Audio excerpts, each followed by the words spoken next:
now we come to the most important and much awaited address to all of you from our leader. I would request the Honorable Minister, sir, to give his address, please.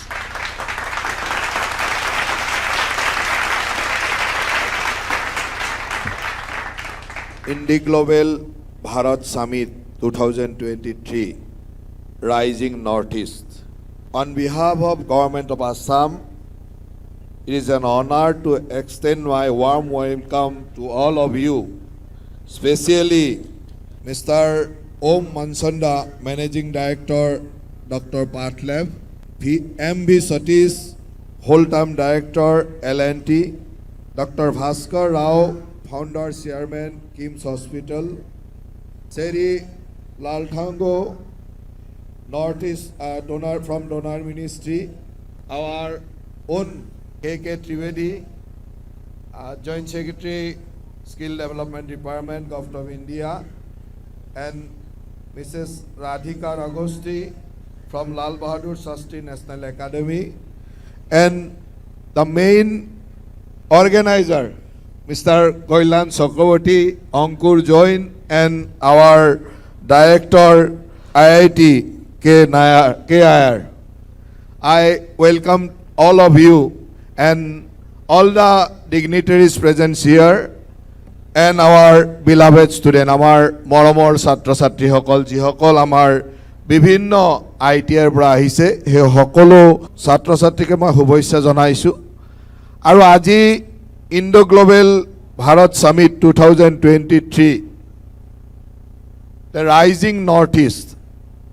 Especially I thanks to Mr. Koilan Chakraborty to organize, to preparation for this organize this event, this summit, and call all the global leader from various organizations, especially from health sector, construction sector.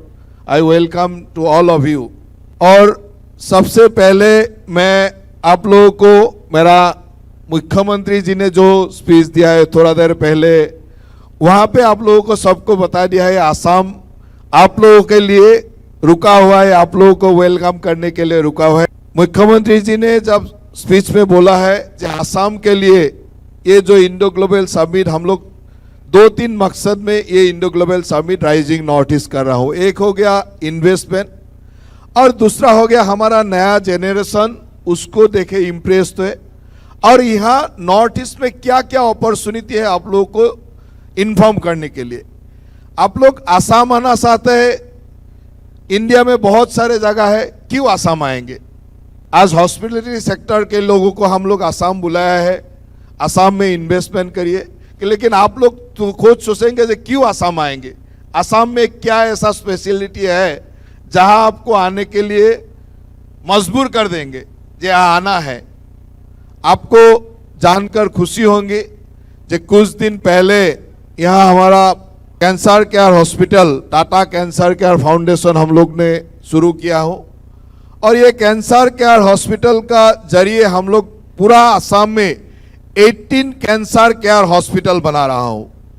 Future के लिए Assam medical tourism health sector का एक बहुत बड़ा hub बन रहा है। आज टाटा ने यहाँ 18 कैंसर केयर हॉस्पिटल बना रहा है। हम लोग का लक्ष्य है 2026 तक हम लोग मिनिमम 24 मेडिकल कॉलेज आसाम में करेंगे, उसी लक्ष्य में हम लोग काम कर रहा हूं। After 50 years of independence, 60 years of independence, हमारा आसाम में only 3 मेडिकल कॉलेज था। Our dynamic leader, our Chief Minister Honorable Himanta Biswa Sarma ji का लक्ष्य में हम लोग अभी उसको लक्ष्य कर रहा हूं, 2026 तक हम 24 मेडिकल कॉलेज करेंगे। और आज आपको जान के खुशी होंगे कि इस साल हम लोग 3 नया मेडिकल कॉलेज शुरू कर रहा हूं। 2 का ऑलरेडी NMC ने अप्रूवल दे दिया है कुछ दिन पहले, Kokrajhar and Naugaon medical college का 200 सीट का अप्रूवल दे दिया है। और आज आप लोग जान के खुशी होंगे, आज अभी भी नौलबारी मेडिकल कॉलेज का एनएमसी का इंस्पेक्शन चल रहा है। शायद इवनिंग तक हम लोग और 100 मेडिकल सीट के लिए खबर आ जाएंगे। आज मेरा कॉन्स्टिट्यूएंसी में नौलबारी मेडिकल कॉलेज का एनएमसी का इंस्पेक्शन चल रहा है। तो हम लोगों का फ्यूचर ये है, साउथ ईस्ट एशिया का जो मेडिकल टूरिज्म का हब ये नॉर्थ ईस्ट बनने जा रहा है, आसाम बनने जा रहा है, जहां 25-26 मेडिकल कॉलेज होंगे, जहां 18 कैंसर केयर हॉस्पिटल होंगे, वहां किम्स जैसा और बहुत सारे ऐसा जो पार्ट लैब हो, किम्स हो, ऐसा बहुत सारे मेडिकल इंस्टीट्यूट होगा जिसका जरूरी यहाँ है। और आप लोग यहाँ आके ये इन्वेस्टमेंट के लिए आपको तैयार करिए। और हम लोग तैयार करा हो ये नव प्रजन्म को जो आप लोग का सामने बैठा हुआ है, ये स्टूडेंट को तैयार कर रहा हूं आप लोग को सपोर्ट देने के लिए, मैन पावर बढ़ देने के लिए। ये ह्यूमन रिसोर्स को हम लोग तैयार कर रहा हूं।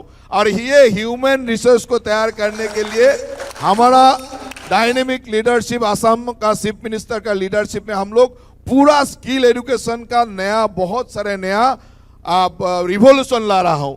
आप इसको बोल सकते हैं रिवोल्यूशन, क्योंकि आसामी पहला स्टेट है जिसने ITI एजुकेशन को इक्वल टू अदर एजुकेशन, जैसे सेवा का जो कोर्स है हम लोग अभी प्लान कर रहा हो जाए, ITI जो 8+ कोर्स है वो equal to 10 standard, equal to matriculation standard हो जाए, ऐसा सर्टिफिकेशन हम लोग सोच रहा हूं जो आसाम स्किल यूनिवर्सिटी का थ्रू देने का हम लोग प्लान कर रहा हूं।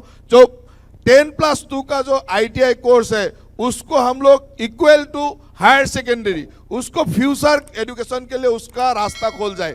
कोई भी ITI करके मैट्रिकुलेशन, हायर सेकेंडरी का इक्वल कोर्स करके बाद में वो माइग्रेशन करके कोई डिग्री लेना, PhD लेना, पोस्ट ग्रेजुएट लेना, सबके लिए उसको रास्ता खोल जाए, ऐसा एक प्लान करके ऑलरेडी हमारा कैबिनेट ने अप्रूव कर दिया है। सिर्फ हम लोग का उसका पॉलिसी बना रहा हूं, शायद 2-3 महीने में ये भी कंप्लीट हो जाएगा। हमारा ITI का जितना स्टूडेंट्स है सबका इक्वल स्टेटस का एक एजुकेशन सिस्टम होगा, क्योंकि पहले हमारा ऐसा भी बहुत सारे ITI था, स्पेशली गर्ल्स ITI में ऐसा लोग था डिग्री पास करके वो लोग पढ़ने जाता था ITI में, तो उसके लिए 2-3 साल ऐसे लॉस हो जाता था, क्योंकि वो डिग्री पास करके ITI पढ़ने जाता है और ITI डिग्री लोग का एम्प्लॉयमेंट लेता था, तो उसके लिए कोई जरूरत नहीं था, 2-3 साल ऐसे खराब हो जाता है।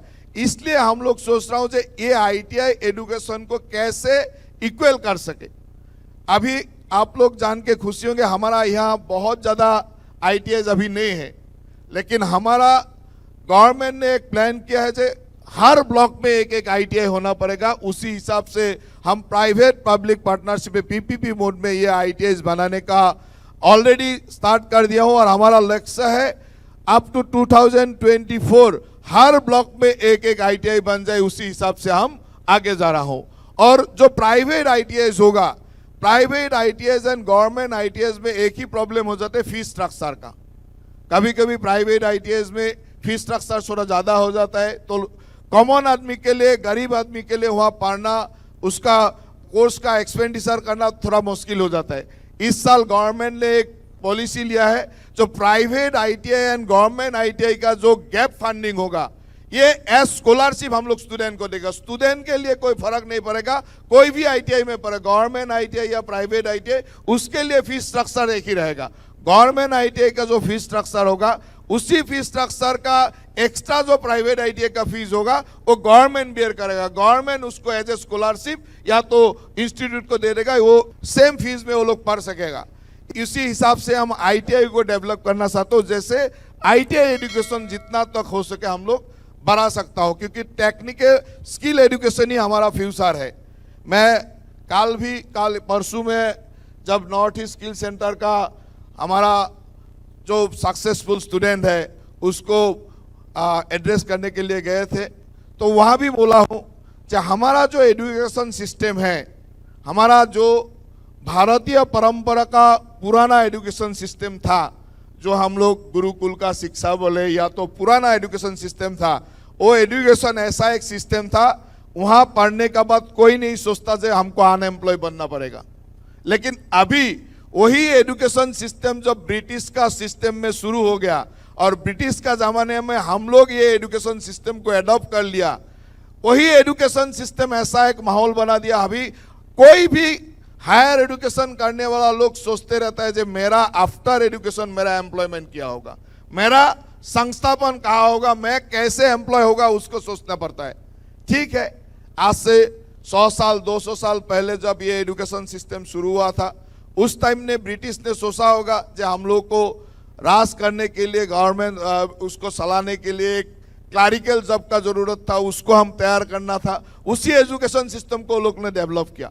लेकिन आफ्टर 75 ईयर्स ऑफ इंडिपेंडेंस हम लोगों ने कभी नहीं सोचा है कि इस एजुकेशन सिस्टम का रिफॉर्म चाहिए।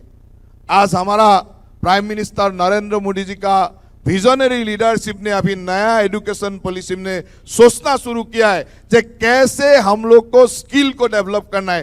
कोई भी student after his education career कहीं सोचना ना पड़े जे हमको एम्प्लॉयमेंट के लिए सोचना पड़े।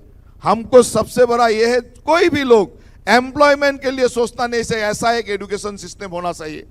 आज हमारा राधिका जी ने बोला है जे चौकस्ती कला 64 आवर्स का, ये एजुकेशन हमारा पहले से था। हमारा जो एजुकेशन सिस्टम था, इंडियन एजुकेशन सिस्टम था, उस एजुकेशन में ये चौकस्ती कला बोले या तो योगा बोले या स्पोर्ट्स आर्ट, सबका यहाँ एजुकेशन सिस्टम में ही था। लेकिन हम लोगों ने ब्रिटिश का एजुकेशन सिस्टम एडॉप्ट करके अभी ऐसा बन गया जो हम लोगों को नौकरी का वाला कुछ नहीं कर सकता। और ये एजुकेशन सिस्टम में हम लोग जो सीखता हूँ वो सीखने का 10% जिंदगी में काम में लगता है, 90% कोई काम ही नहीं लगता है। हम क्लास 1 से डिग्री तक मास्टर डिग्री जितना सीखा हूँ, आज मेरा प्रैक्टिकल लाइफ में उसका 10% काम में है और 90% कोई काम ही नहीं लगता है। ऐसा एजुकेशन सिस्टम है अभी। ये एजुकेशन सिस्टम को अभी बदलना पड़ेगा। ये एजुकेशन सिस्टम ऐसे बदल सकता है, वही एक बदलने का स्कोप है, वही हो गया स्किल एजुकेशन। हर व्यक्ति को स्किल होना है और इन विश्व में कोई स्किल आदमी अनएम्प्लॉयड नहीं रहता है। कोई भी स्किल आदमी, अच्छा बाल काटने वाला आदमी भी कहीं अनएम्प्लॉयड होता है, करोड़ों रुपया कमा लेता है, लाखों रुपया कमा लेता है। लेकिन जो स्किल नहीं है, जितना भी बड़ा डिग्री ले लो, ट्रिपल एमए कर लो, पोस्ट ग्रेजुएट ट्रिपल डिग्री ले लो, पीएचडी कर लो, जितना भी डिग्री कर लो, उसका कोई काम नहीं आता है जब स्किल नहीं होता है। इसलिए स्किलिंग सबसे बड़ा बात होता है। और हम लोगों ने, हमारा गवर्नमेंट ने, हमारा मुख्यमंत्री जी का निर्देश पे हम लोगों ने वही प्लान करके चला हूं जो हमको कैसे असम को एक स्किल असम बनाना है। आज हमारे लिए सुख का बात है, गौरव का बात है, हम लोग असम में असम स्किल यूनिवर्सिटी बना रहा हूं और हमारा लक्ष्य है अप टू 2027 मुख्यमंत्री जी का आशा है जो 27 नहीं 25 तक स्किल यूनिवर्सिटी कंप्लीट करना है। हम लोग लक्ष्य रखता हूं जो 25 या 27 हो। ये स्किल यूनिवर्सिटी कंप्लीट होने का बाद हर साल 10,000 स्किल स्टूडेंट को, स्किल युवकों को हम लोग प्रिपेयर करेंगे अपना भविष्य के लिए। 10,000 लोगों को स्किल एजुकेशन देने का लक्ष्य लेके ये स्किल यूनिवर्सिटी का काम शुरू हुआ है। मंगलदई में बहुत बड़ा प्रोजेक्ट हम लोग शुरू किया हो और हमारा आशा है कि जिस गति में हम लोग जा रहा हूं 2026 तक हम लोग इस लक्ष्य में पहुंच जाएंगे। और आप लोग जो यहाँ आए हुए हैं, सब लोगों के लिए एक सबसे बड़ा बात है, ये जो आसाम है जियोग्राफिकली ऐसा एक लोकेशन है जहां यहाँ से ओनली लेस देन 1000 किलोमीटर में पास से अदर कंट्री मिलता है। ऐसा एक लोकेशन कहीं नहीं मिलेगा।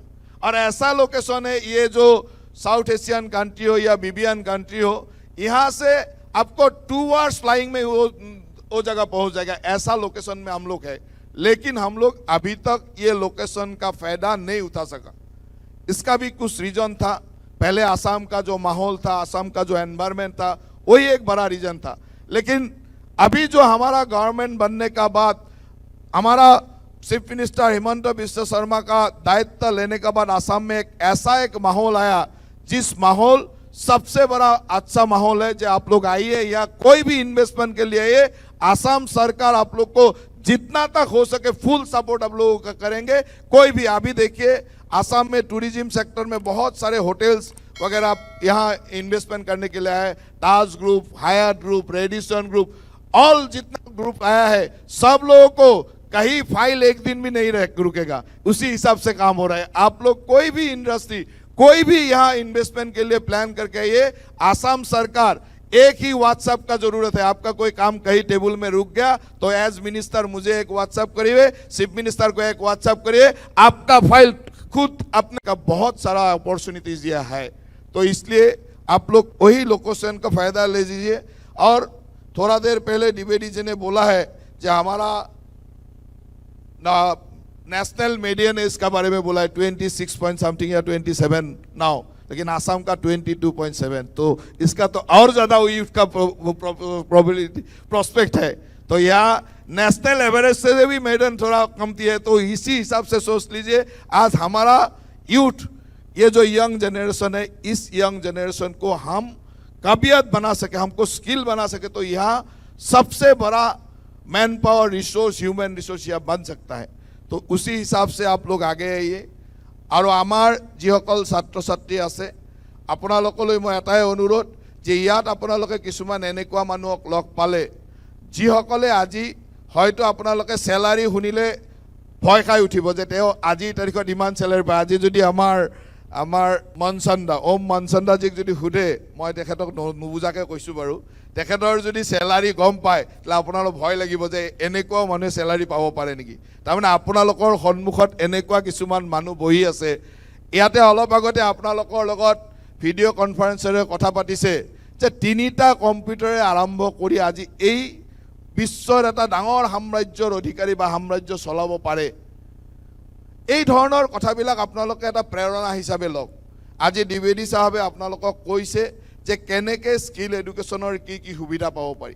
আৰু আমাৰ এই সম্ভাৱনাময় দেশখনত, সম্ভাৱনাময় ৰাজ্যখনত আপোনালোকে আমাৰ কাৰণে সম্ভাৱনা। নেক্সট প্ৰজন্ম আমি স্কিল এডুকেশ্যনক এইকাৰণে কৰিব বিচাৰিছোঁ, ITIsবিলাকক আমি ডেভেলপ কৰিব বিচাৰিছোঁ। আপোনালোকৰ জৰিয়তে এটা স্কিল এডুকেশ্যনৰ পৰিৱেশ কৰিব বিচাৰিছোঁ যাতে ইয়ালৈ অহা প্ৰতিজন তেনেকুৱা ইনভেষ্টৰে চিন্তা কৰে যে ইয়াত স্কিল মানুহৰ অভাৱ নাই। কাৰণ এটা ইনভেষ্টমেণ্ট হ'ব লাগিলে তাৰ কাৰণে পৰিৱেশ লাগিব, তাৰ কাৰণে স্কিল মেন পাৱাৰ লাগিব। আজি অসমত যথেষ্ট ৰিচোৰ্চ আছে, ৰিচোৰ্চৰ আমাৰ অভাৱ নাই। আজি কিন্তু সেই ৰিচোৰ্চবিলাকৰ যি ধৰণৰ আমাৰ ব্যৱহাৰ হ'ব লাগিছিল, সেই ব্যৱহাৰবিলাকত হয়তো আমি কৰবাত নহয় কৰবাত আমাৰ অসুবিধা হৈছে। সেইকাৰণে আমি ভাবোঁ যে এই কথাবিলাকক আমি অত্যন্ত গুৰুত্ব সহকাৰে ল'ব লাগে।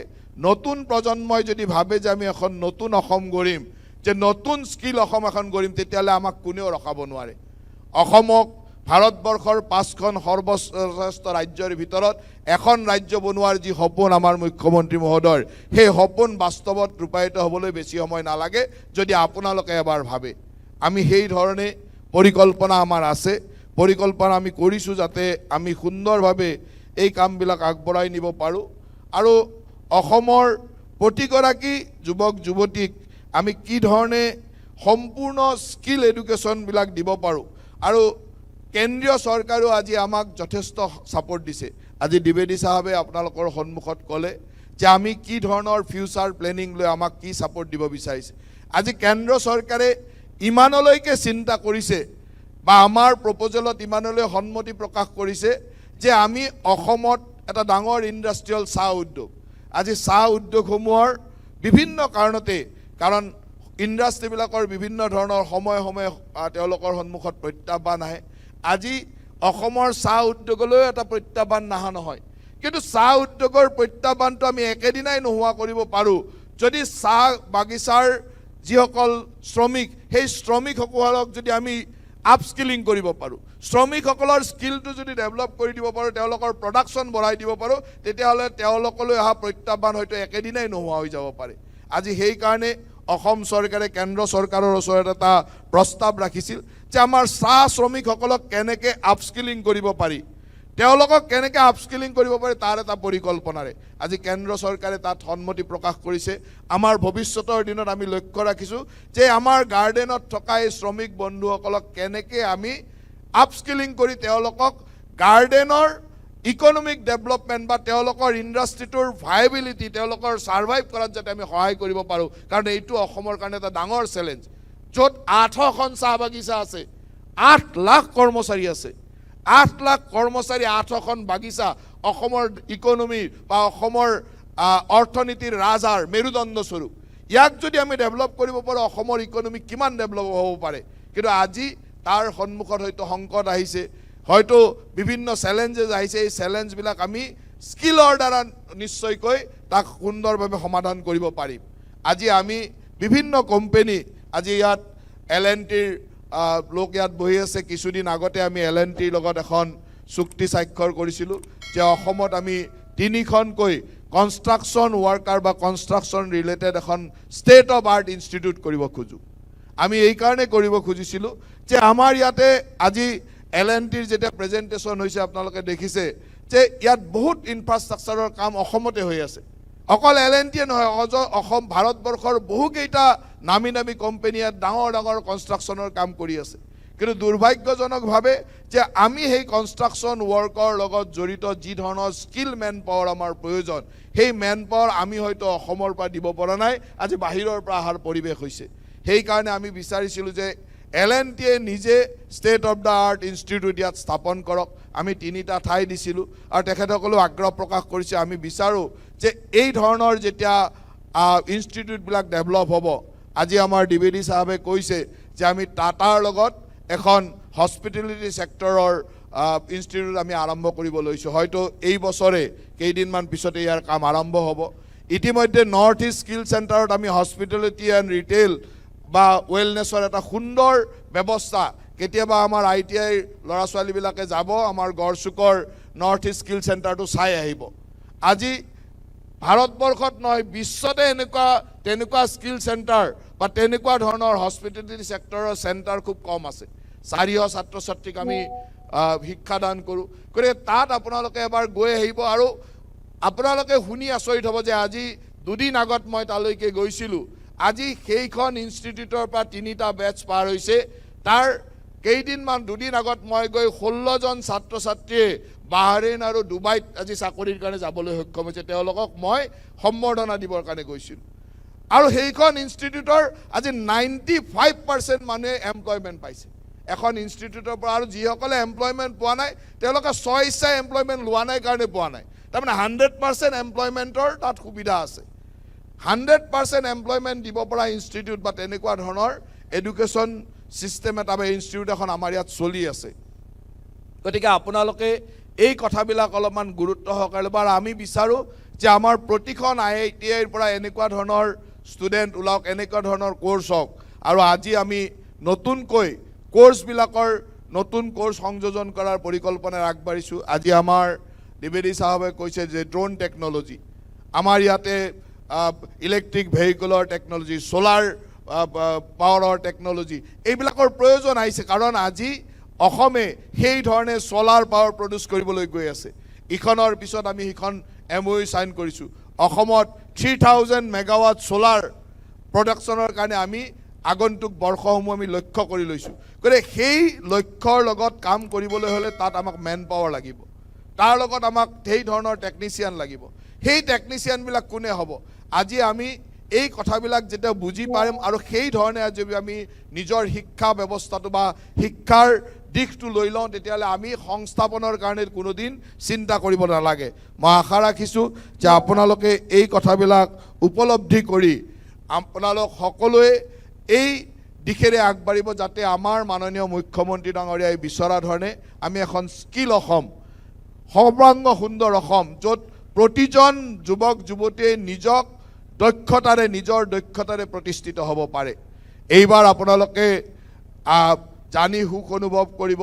যে আমাৰ চৰকাৰে আগন্তুক বাজেটতে বা আগন্তুক লক্ষ্যই হ'ল যে আমি কেনেকৈ সেল্ফ এমপ্লয়মেণ্টক আটাইতকৈ গুৰুত্ব দিব পাৰোঁ অহা 2-3 বছৰৰ ভিতৰত আমি 2 লাখ যুৱক যুৱতীক আমি সেল্ফ এমপ্লয়মেণ্টৰ লক্ষ্যৰে এই বছৰ আমি কাম আৰম্ভ কৰিম য'ত স্কিল এডুকেশ্যন বা স্কিল ডেভেলপমেণ্ট ডিপাৰ্টমেণ্টৰ এটা মেজৰ ৰোল থাকিব আমি 2 লাখ যুৱক যুৱতীক কেনেকৈ সেল্ফ এমপ্লয়মেণ্ট কৰিব পাৰোঁ तार जरिए हमें काम करार परिकल्पना करिसु आज हमारा गवर्नमेंट ने बहुत सारे ऐसा पॉलिसीज लाया है जिस पॉलिसी को इन्वेस्टमेंट के लिए सबसे बड़ा पॉलिसी होगा जैसे हमारा Assam ethanol production promotion policy Assam logistic and warehousing policy Assam electrical vehicle policy Assam agarwood promotion policy ऐसे बहुत सारे पॉलिसीज हम लोग लाया है, जिस पॉलिसी में इन्वेस्टमेंट करने के लिए, इन्वेस्टमेंट करने वाला लोगों के लिए सुविधा आएंगे। आप लोगों को जानकर खुशी होंगे जो हमारा जो जोगीघोपा में लॉजिस्टिक पार्क हो रहा है, ये एक बहुत बड़ा लॉजिस्टिक पार्क। फ्यूचर हम लोग सिलचर में भी एक लॉजिस्टिक पार्क का प्लान हो रहा है। तो ये दोनों लॉजिस्टिक पार्क होने का बाद ये लॉजिस्टिक पार्क जब कंप्लीट हो जाएगा, क्योंकि इन्वेस्टमेंट करने के लिए ये लॉजिस्टिक सपोर्ट का बहुत बड़ा जरूरी है, और ये लॉजिस्टिक सपोर्ट के लिए भी हम लोग का गवर्नमेंट ने अभी केंद्र सरकार का हेल्प से हम लोग ये लॉजिस्टिक पार्क का भी काम शुरू किया हो। तो एक माहौल तो असम में बन गया है। अभी इस माहौल में आप लोगों का योगदान सबसे बड़ा बात है। मैं इस मंच से आप लोगों का जितना भी इन्वेस्टर है जो इंडो ग्लोबल ये समिट का साथ जुड़ा हुआ है, सबको हम मैसेज देना चाहते हैं जो आसाम गवर्नमेंट और ऐसा सब इन्वेस्टर को वेलकम करते हैं। आप लोग आइए, आसाम में कोई भी इन्वेस्टमेंट, कोई भी सेक्टर में इन्वेस्टमेंट, टूरिज्म सेक्टर हो, हेल्थ केयर सेक्टर हो, और हेल्थ केयर सबसे बड़ा स्कोप रहने वाला सेक्टर है। टूरिज्म सबसे बड़ा स्कोप है यहाँ। टूरिज्म, हेल्थ केयर या तो आईटी का सेक्टर में, कोई भी सेक्टर में आप लोग इन्वेस्ट करने के लिए आइए। हमारा गवर्नमेंट आपको जितना तक हो सके पूरा सपोर्ट आप लोगों को देंगे, और हमारा गवर्नमेंट का सपोर्ट पूरा रहेंगे। कोई भी डिपार्टमेंट में, कोई भी ऑफिस में आपका कोई फाइल का कोई प्रॉब्लम नहीं होगा, इमीडिएटली सब काम किया जाएगा, और उसी हिसाब से आप लोग आके यहाँ काम करिए। मैं सबको पुनर्धन्यवाद देता हूँ, सबको मैं शुभेच्छा देता हूँ। और एक बात भी है, यहाँ कनेक्टिविटी भी अच्छा से धीरे धीरे बहुत अच्छा हो रहा है। अभी 6 एयरपोर्ट है, इंटरनेशनल एयरपोर्ट भी है, और अभी रिवर कनेक्टिविटी भी शुरू हो गया है। ब्रह्मपुत्र रिवर का जो पहले जो आसाम में कनेक्टिविटी के लिए वाटर ट्रांसपोर्ट सबसे बड़ा बात था, लेकिन बीच में हम लोग का वाटर ट्रांसपोर्ट चैनल बंद हो गया था, थोड़ा स्लो हो गया था। अभी हमारा वाटर ट्रांसपोर्ट भी शुरू हो गया। कुछ दिन पहले आप लोगों को सबको पता है जो गंगा विलास बोल के एक जो टूरिज्म वेसल है वो असम में घुसा है। कल मैं जा रहा हूँ, कल डिब्रूगढ़ में, ये 13 जनवरी से शुरू होकर कल डिब्रूगढ़ में ख़त्म होगा। 28 फॉरेन टूरिस्ट को लेके स्विट्जरलैंड एंड जर्मनी का टूरिस्ट लेके ये शिप आया था। अभी कल उसका जर्नी खत्म होगा और नेक्स्ट रिटर्न जर्नी कल से, परसों से शुरू हो जाएगा। तो ऐसा माहौल भी है कि वाटर ट्रांसपोर्ट भी यहाँ शुरू हो गया है। थ्रू बांग्लादेश ये वाटर ट्रांसपोर्ट भी शुरू हो गया है। तो इसके लिए कनेक्टिविटी के लिए स्कोप आप लोगों को दिखा देंगे। जैसे एयर कनेक्टिविटी, ऐसे वाटर कनेक्टिविटी का स्कोप यहाँ है। और हाईवेज तो आप देख ही रहे हैं, हाईवेज किस हिसाब से बन रहा है। पूरा इंडिया में ये हाईवे बन रहा है, और आसाम में भी ये हाईवे 6 लेन 8 लेन हाईवे बन रहा है। तो इसका पूरा ऑल कनेक्टिविटी यहाँ हो रहा है। तो इसलिए आसाम सबसे बड़ा प्रोस्पेक्ट स्टेट है जहाँ हम लोग आराम से इन्वेस्ट कर सके, कोई भी सेक्टर में इन्वेस्ट करके। इसलिए आप लोगों को सबको मैं निमंत्रण देता हूँ, आप लोग आइए, आसाम में अपना इन्वेस्टमेंट करके आसाम का भी डेवलपमेंट ग्रोथ में आप लोग इस जर्नी में अपना सहयोग करिए। क्योंकि प्राइम मिनिस्टर नरेंद्र मोदी जी सर्वदा बोलते हैं जो ये नॉर्थ ईस्ट आसाम जो है, ये नॉर्थ ईस्ट तो ग्रोथ इंजिन, आसाम ये पूरा नॉर्थ ईस्ट इंडिया का ग्रोथ इंजिन, और उसी हिसाब से हम लोग काम कर रहा हूँ। ये डोनर मिनिस्ट्री भी उसी हिसाब से काम कर रहा है। आसाम का पूरा नॉर्थ ईस्ट का डेवलपमेंट के लिए केंद्र सरकार का सहायता से, माननीय मोदी जी का निर्देशना से वही हिसाब से काम हो रहा है। हम आशा रखता हूँ कि आप लोग उसको आगे लेके जाइए। पुनः आप लोग सबको धन्यवाद देते हुए ইয়াত উপস্থিত সকলো ছাত্ৰ ছাত্ৰী আৰু ইয়াত উপস্থিত সকলো অভ্যাসকলৈকে মই পুনৰবাৰ শুভেচ্ছা, ধন্যবাদ আৰু কৃতজ্ঞতা জনাই মই মোৰ বক্তব্যৰ সামৰণি মাৰিবলৈ ওলাইছোঁ। আপোনালোক সকলোলৈকে সহায় সহযোগিতা বিচাৰিছোঁ। আৰু এই দুদিন জোৰা जो दिवसीय जो ये इंडो ग्लोबल समिट है, ये समिट में आप लोग पूरा दिन बैठ के आराम, क्योंकि ये बहुत सारे ऐसा सेशन है जिसका थ्रू आप लोगों को बहुत नॉलेज आ जाएगा, बहुत ऐसा बातों का ज्ञान आ जाएंगे जिसका जरूरी है। स्पेशली मैं मोर छात्र छात्रीসকলক अनुरोध কৰিছোঁ যে এই সেশনসমূহত আপোনালোকে নিজে উপস্থিত থাকি আপোনালোকে জানি ল'ব আৰু আপোনালোকৰ জ্ঞানৰ পৰিধি বৃদ্ধি হ'ব। গতিকে সকলোকে আশা ৰাখিছোঁ। তাকে আশা কৰি আপোনালোক সকলোলৈকে পুনৰবাৰ ধন্যবাদ আৰু কৃতজ্ঞতা জনাই মই মোৰ বক্তব্যৰ ইমানতে সামৰণি মাৰিছোঁ। ধন্যবাদ। Thank you so much to Honorable Minister, sir. Now, as a token of appreciation, we would like to felicitate our guests with a memento. May I request Dr. Kalyan Chakravarti sir and Mr. Sudhir Gautam to kindly present the memento to our chief guest, Honorable Minister Joyanto Borua Mollo sir, and to all our distinguished dignitaries present on the stage.